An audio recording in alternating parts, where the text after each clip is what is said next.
Trapped in the South. Today's Movie Monday.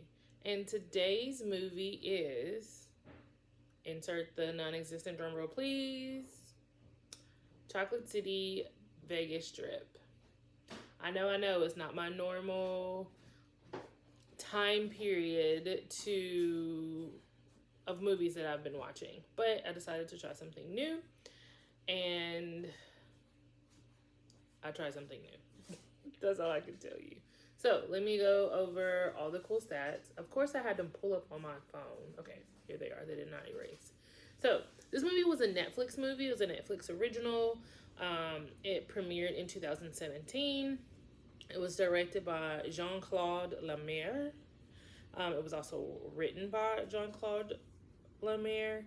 It was produced by a slew of people: Ernest Wells, Jean-Claude Lemire, Louis Wright, Jen Robinson, Robert Richard, who is actually stars in this movie, and then Eureka Pratt.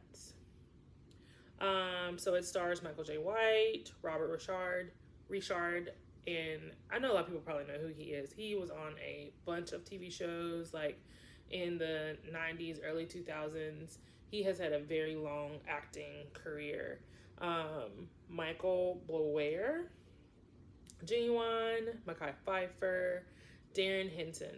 I had to look him up.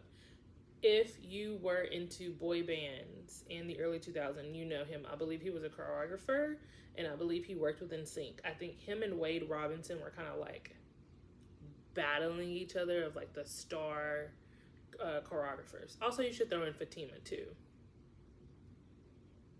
They were very, very popular then.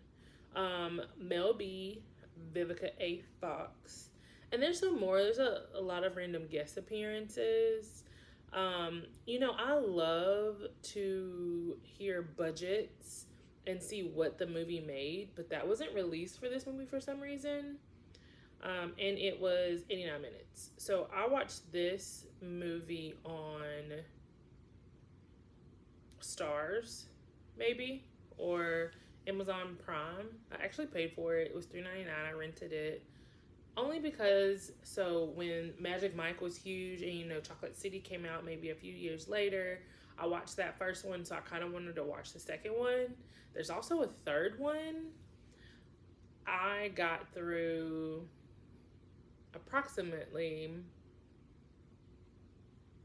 65 minutes of this movie before I fell asleep. Like, I knew that I was about to fall asleep. It was late. And I was just like, okay, I'm going to close my eyes. And boom, just like that, I was out. This movie is about Robert Richard's character, which his name was Michael McCoy. And he is basically like the main show of this strip club.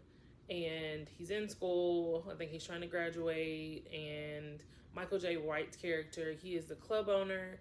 And the club isn't doing well, and basically they go to Vegas as a last ditch to save the club.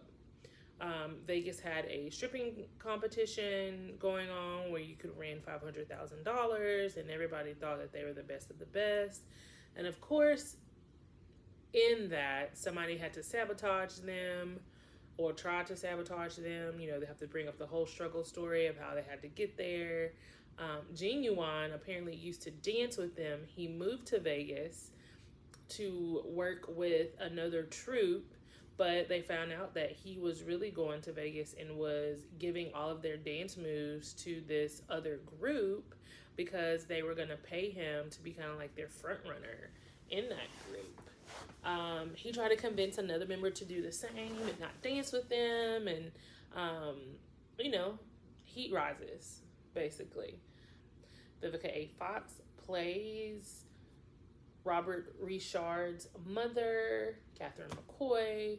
She has a couple parts in there just about trying to keep him in school and keeping him together.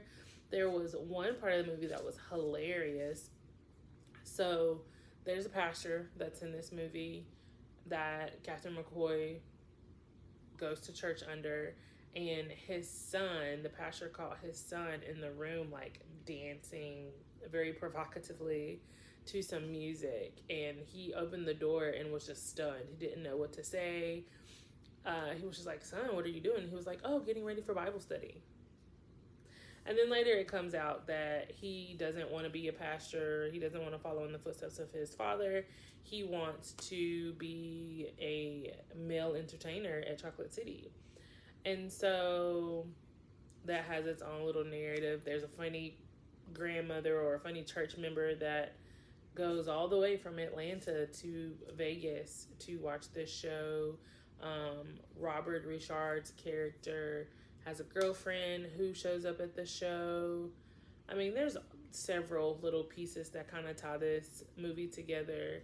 All in all, it was a good movie. I mean, anybody who likes male strippers, anybody who likes men who look really nice and chiseled, gyrating to the screen. It's all the things that you possibly could want in your life. So let me know in the comments below if you've watched Chocolate City 2 or if you've watched Chocolate City 1 or even Chocolate City 3. Let me know if I need to watch Chocolate City 3. I'm always waiting for recommendations of what to watch next. And I will see you guys next Monday. Bye.